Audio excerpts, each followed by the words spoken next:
This video is for reading 35, which is entitled Class Matters, and it's by Peter Sachs.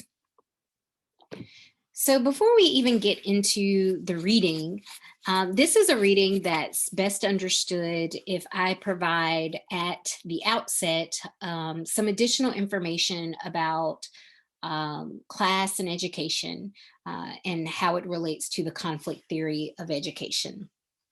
So there is a concept that is used by some sociologists, or there's a set of concepts that's used by some sociologists: inequality of condition, inequality of opportunity, and inequality of outcome. So in America, we are very well aware and largely accept that we have inequality of condition. Children are born into different families with differing amounts of resources, right? So there's some children that are born to, parents who have to receive a donated car seat in order to even be able to take them home. And then there are children born to, like, the Kardashians, where they have a whole private hospital wing. So we know that we have inequality of condition in this society, because that's just kind of the nature of living in a society that has social stratification, social inequality. um, and we also know that we have inequality of outcome in our society. People go on to have different outcomes in America. You may grow up to be rich, you may grow up to be poor. We don't promise that everyone is going to have the same amount of the good stuff in society. People aren't going to have the same amount of income, the same amount of wealth. They're not going to have the same educational opportunities. They're not going to have the same social status or political power and clout. And we've never in this country strived for equal outcomes. That really just kind of flies in the face of a lot of American ideals related to individualism, and the neoliberal ideology, where we like to think about things in this kind of market type of language, right? We don't equally reward people in the labor market. We don't equally reward people in the dating market. It's kind of up to you as the individual. And we also like to believe in this country that how a lot of individuals get ahead is through merit, their individual merit. We embrace the concept of meritocracy. It is a dominant ideology in our society. And so, in between the inequality of condition and the inequality of outcome, both of which we largely just accept for, it is what it is, it becomes whether or not we actually provide people equal opportunities. That's the debatable concept. Do we have equality of opportunity, or do we have inequality of opportunity? And to the extent to which you believe that we have equality of opportunity because we provide people in this country a free elementary, secondary education, and we have expansive post secondary opportunities and provide a range of financial assistance from the government to allow people to pursue and attain a college education. So, thus, people can get ahead in this society, and it's largely up to them, their own efforts, their own work ethic, their own merits. If that sounds like what you believe, then you believe, okay, we have equality of opportunity. And so it doesn't really matter that we have inequality of condition, and it doesn't really matter if we have inequality of outcome, because everyone had the same opportunity to get ahead, regardless of what family they were born in. Now, if you believe that children do not have the same opportunities to achieve success, that even though we do provide education, that this education is less of a pathway to mobility and instead is used more to reproduce social stratification, as opposed to to redress it, then you probably take a more conflict position on education as opposed to functionalist position on education. Conflict theorists believe that the educational system reproduces rather than reduces social stratification, and that instead of increasing the likelihood that more talented people will be discovered and their merits will be rewarded. It actually limits um, the discovery of new talent outside of the higher socioeconomic statuses. And it limits it. And at the same time, it kind of puts a fake facade that the people who are getting the opportunities is because they really are, just that smarter, just that better, just that more hardworking. If you are a conflict theorist of education, you believe that low income and minority children lack equal access to educational opportunities, that this historically has been the case, and there are ramifications because of this history, but that also that current policies and current, organizational structures also contribute to ongoing lack of equal access, and that uh, the fact that the access and opportunities are not equal leads to lowered ambitions, and that these lowered ambitions become reinforced through things like labeling and discrimination. So conflict theorists take, both a macro and a micro sociological kind of approach to the lack of equality. And so before we, now turn to what Sachs has to say, certainly there is a lot of data that would suggest that, there is some credibility to this conflict uh, perspective on education. um, what Sachs is focused on, of course, is colleges and higher education, and we'll talk a little bit more about how he describes the higher education structure as a pyramid. But this graph that you see here, the top 146 colleges, like these would be those colleges at the top of the pyramid that Sachs is discussing. And if you look at their makeup, or if you looked at their makeup at the beginning of the early aughts, and this has only changed slightly since then, overwhelmingly their student body were people who came from the richest economic quartile. So the top 25% of households in America. 17% came from the second quartile. That's the quartile that we normally associate with the middle class. Only 6% came from the third quartile. That would be like the working class. And 3% came from the poorest quartile. So there is not a lot of social class, socioeconomic diversity, at least not in these top universities. And so this is Sachs' focus. You wouldn't know it in the first maybe paragraph or two, because he actually begins with a discussion on an on affirmative action, particularly a case that went to the Supreme Court called Grutter versus Bollinger. And this case involved the University of Michigan Law School and their use of race to determine admissions. And I give you here what that they used this point system where they assigned a certain number of points based on both your academic achievements as well as other factors like, like your race, like where you're from, whether or not you are, experience socioeconomic disadvantage, whether or not you're an athlete, whether or not you are a legacy. So you can kind of see the point system there. And this is what led to the Supreme Court case. Before we talk about the argument that the author is making, let's just briefly talk a little bit about affirmative action. So affirmative action, this was a set of policies and programs meant to address the historical legacy in this country of both racial as well as gender discrimination. Most of these policies and programs have existed in two arenas, the work arena and the school arena. It's been controversial almost from the beginning of these programs, and it remains controversial, and particularly a lot of controversy it has been directed towards the school arena even more so than the work, because it is a range of different programs and not one specific thing. It is oftentimes very helpful when someone's talking about affirmative action, that you try to clarify what type of program they're talking about. There are three broad types of programs that we consider to be affirmative action. There are quotas, preferences, and goals.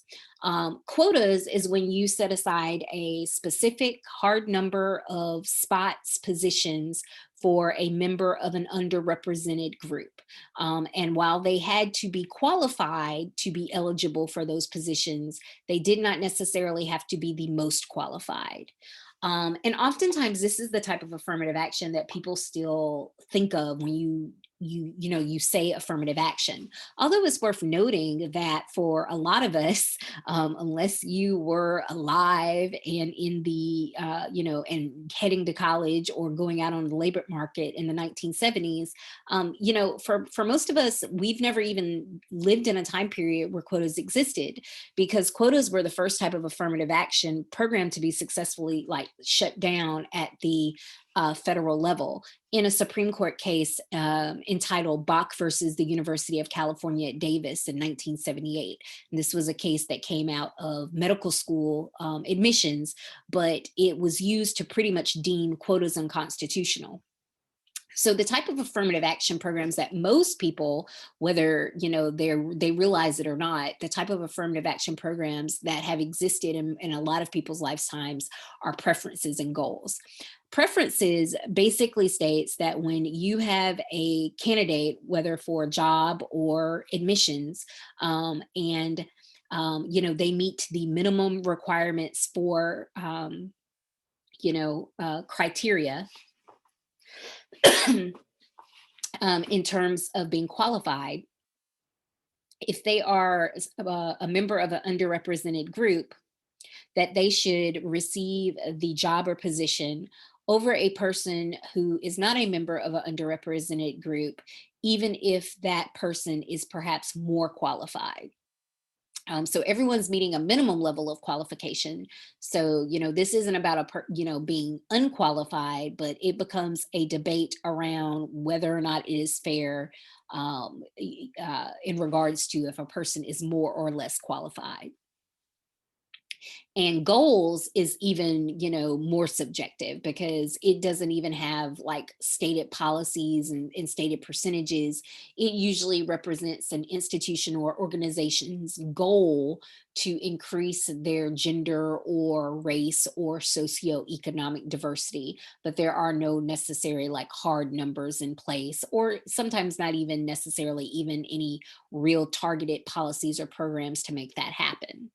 And so a lot of the more recent Supreme Court cases have really dealt with narrowing the use of the preferences and goals programs. That was the goal of Grutter versus Bollinger, which is the case that Sachs focuses on. And if you were paying attention in 2013, there was a big case that came out of Texas, Fisher versus the University of Texas. As it stands right now, it is still perfectly permissible and constitutional to have preference and goal affirmative action programs. As you can see, it is still very controversial, particularly with uh, uh, non-Hispanic whites. Um, and so these cases continue to go before the Supreme Court. Um, but affirmative action as a whole has kind of, it's been maintained, but it definitely has been narrowed. Um, and Sachs starts off with this focus on affirmative action, although his concern really isn't affirmative action. His concern really is maybe the narrow way in which we think about diversity on a college campus, and perhaps the fact that we have focused and fixated on race to the detriment of socioeconomic status and social class. And so that is the point that he's kind of making about how we tend to think about diversity. And he goes on to provide a little bit of information about the history of social class inequities in higher education. Higher education was obviously not meant for everyone when a lot of these colleges and universities, particularly the private ones, were established. Largely, the people that you saw on college campuses in the 1800s into the early 1900s were, almost all male, almost all white, and almost all upper middle, upper class. Really, the gap began to more substantially close, at least among the different social classes of white men after World War II because of the GI Bill, which allowed more working class, lower middle class, working poor men who were interested in earning a college education to seek out one. It's worth noting that at that time there were still, limited opportunities for women as well as limited opportunities for non-white men in a lot of these higher educational settings. But then, after the civil rights movements and the women's movements of the 60s and the 70s, we also started to see these affirmative action programs targeting increased enrollment among men of color and women of all races. And so what has this resulted in, according to the author, in regards to the gaps on college campuses between races and gender versus social class? Well, if you look at some of these slides, you can kind of see that, we have become a society where more people are going to college, are graduating from college. But especially in terms of gender, you can see, beginning in the 70s and then increasing in the 80s and 90s, women didn't just begin to reach parity with men in terms of enrollment on college campuses, they began to exceed them. And although I did not include this graph, it's worth noting that the gap between male and female college graduates, it exists within every single racial ethnic group. The group that is closest to being equal is Asian Americans and Pacific Islanders. Otherwise, there are more white women that earn college educations than white men. There are more Latinas that earn college educations more so than Latino men. There are more Black women that earn a college education compared to Black men. So there's this growing gender gap where now it is actually women that are out earning men, at least in terms of education, not in terms of money. The racial gap does still exist, but he notes that, certainly if you start looking at it from a more intersectional lens, the racial gap that exists among middle class, minorities, and whites is a much smaller gap than the racial gap that exists between social classes. And we'll come back to that, his discussion of the race class conflation in a second. Now, why is it important, broadly speaking, to try to figure out who's going to college, who's not going to college? It's because we have become, beginning in the 70s and the 80s, and certainly, it's become more established today, what we call a credential society, where the access to desirable jobs and social status depends on the possession of you having a certificate or diploma certifying completion of a formal education. So, it's not that college necessarily teaches you specific skills, but it serves as a filter where certain jobs and promotions are set aside for people who have earned this, certification of, completing a formal education. And so, in this way, it shapes opportunities for social and economic mobility, making it harder for people to achieve upward mobility if they haven't earned this credential. And so it helps to stratify people into the existing class and social hierarchy. So, we can't really talk about social class and social mobility without really addressing the ways in which it intersects with the educational system. And so this is Sachs's concern. He's like, we've made a lot of progress in regards to gender, and he contributes a lot of those, those changes and that historical shift to, the fact that we are now giving young women, different messages about how they should balance, their home life, family life with, careers. We're no longer encouraging women to stay in the home and to be homemakers, but instead it's like you can, have it all. We see it in the media, the focus on, women in the workplace, and women that are choosing their career over, at least starting a family right away. The gap between race, different racial groups hasn't closed and reversed in the same way that gender has. But once again, we are still sending very clear messages about, pursuing a college education. The idea that race is not a limitation in regards to pursuing a specific career or educational path. It's acts as like, okay, so we have been very focused about addressing the racial and the gender gaps in higher education. What we haven't focused on as much is social class. And Sachs sees that as a real problem because he says social class, in a lot of ways, actually matters more than race and gender in terms of college enrollment and college attainment. And so he talks about in the reading some ways in which social class matters. Certainly, one of the most influential factors when we do a statistical analysis on the likelihood that someone's going to attend and graduate from college within 6 years is whether or not they have a college educated parent. That is still one of the best predictors for college attainment, much more so than test scores or high school GPA or even, students' individual motivation. And you can theorize as to why that is. Is it something that the parents teach them? Is it about them providing them social support and helping them navigate the college system because they've been through it themselves? But certainly, research shows that the importance of having a college educated parent is really key. And obviously that's something that you can't choose, right? That goes back to that inequality of condition. But let's think about some other ways in which that social class matters. It matters for acceptance. Did you know which schools to apply for? Were you able to pay for test preparation or admission essay assistance, those types of services?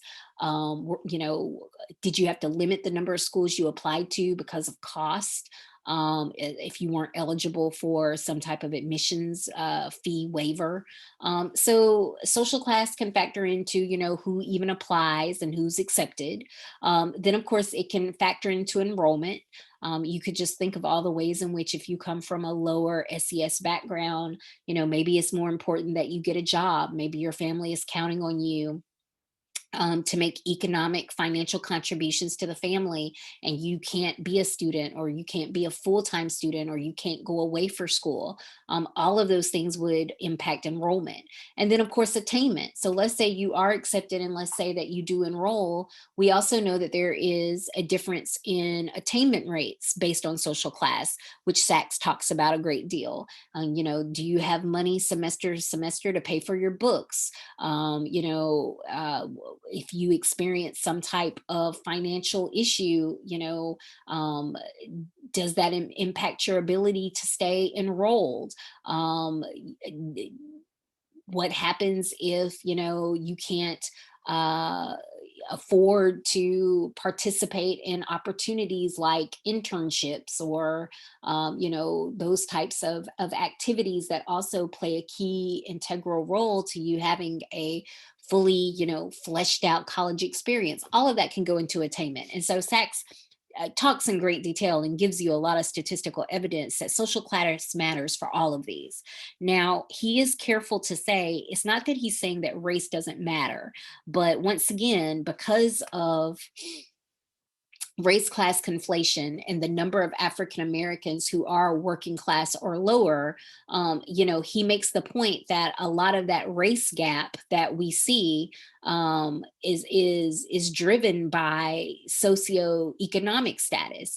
That the racial gap that exists between middle class and upper middle class African Americans and whites in terms of their educational attainment is a much smaller gap. Middle class, upper middle class African Americans send their children to college at very similar rates as white middle class and upper middle class parents do. It's not at perfect parity, but it's a much smaller gap. It's the fact that so many African Americans are more likely to be working class, working poor, that it's not necessarily their race that might be contributing to the gap in college enrollment and college attainment, so much as it might be their social class. And so as he gets toward the latter part of his reading, he addresses the structure of the higher education system, and he describes it like it's a pyramid, because there are some elite colleges that at the top. They're smaller in number. They have a lot of resources. They have a lot of prestige. These would be like your Ivies, your Harvards, your Yales, your Stanfords, your Princetons. And he was like, and then at each level of the pyramid, the amount of resources and the amount of status, um, is it does not correspond with the number of the institutions. So the bottom of the pyramid, which is where he places the open access institutions like the community college system, right, where in terms of getting in, all you had to do was submit your information and pay your fee. There wasn't necessarily like a admissions criteria, strict admissions criteria. He was like, so that has become the part of the higher education system that has dramatically expanded. But he is a little critical about the fact that we have an overrepresentation of the working class and the working poor people in that part of the higher education system, in the community college system.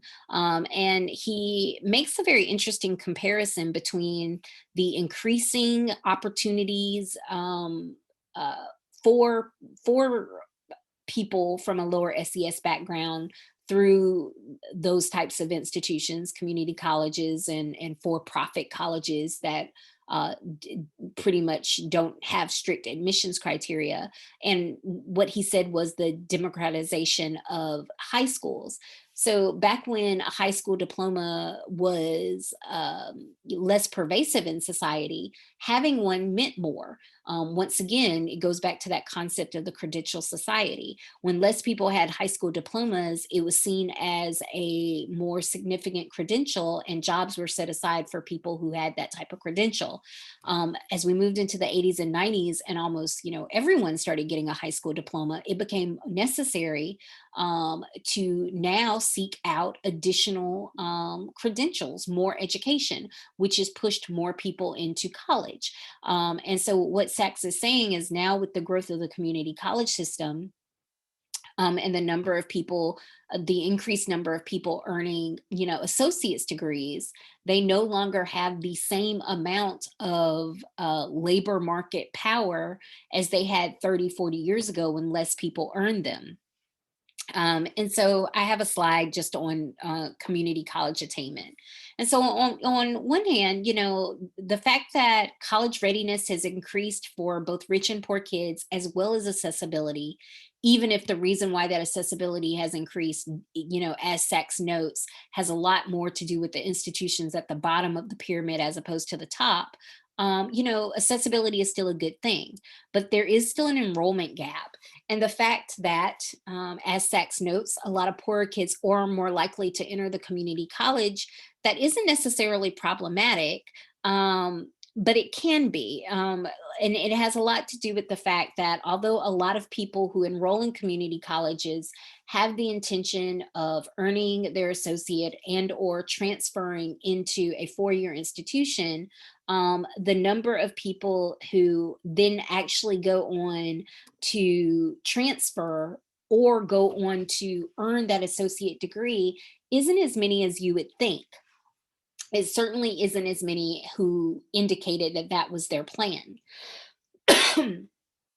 Sachs' other point, that poor kids are significantly less likely to enroll in selective institutions, those institutions at the top of the pyramid. Why is this problematic? And so he kind of discusses that when he talks about all of the cultural and intellectual attention that's given to the top of the pyramid. There are a lot of companies that, almost exclusively recruit out of those top institutions. Think about some of your big banks and Wall Street, brokerage firms. When you look at the number of people involved in national politics, particularly if you look, outside of maybe the last couple of elections, the number of senators and presidents who all have educations from these top of the pyramid institutions is overwhelming. And so that's what he is concerned about. If we have young people who, at least based upon their test scores and their GPAs, they seemingly have the ability to do well at these institutions, should we not be concerned that they are not getting the opportunity to go there and wind up there? Whether or not they want to go there, that's a separate conversation. But Sachs is very interested in how this complicates our notion of meritocracy. If these institutions are not necessarily, accessible to people who are smart, who, do work hard, who do have the abilities, at least as evaluated on, by test scores. If those people aren't winding up in those places, and instead you have people who, at least in terms of their individual merits, do not seem as deserving, but their legacy or their parents are rich, and they find ways to donate and grease the wheels to get them in. Just think about that whole varsity blues scandal that was all in the news a few years ago. Then that really does fly in the face of that idea of it being a meritocracy. And it goes back to this conflict of education, theoretical perspective, right? um, if we're not going to address inequality of condition, and we are not really going to address inequality of outcome, then in order for us to even still have this kind of belief in the system being fair, we really do have to ensure that we are providing equality of opportunity. And at least according to Peter Sachs, that is not the case.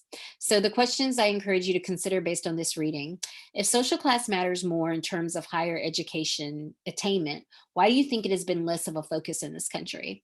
And given race class conflation, and that it can be harder to detangle the two, as Sachs notes, what do we gain versus what do we lose if we just continue to address diversity in higher education in a more racialized lens? And then my second question: what are some of the unique struggles a person from a lower socioeconomic status faces in a college setting? What has been done to address this? And do you think has it been enough? Can you think of other policies, programs, or incentives that would help students from this type of background be more successful in a college setting?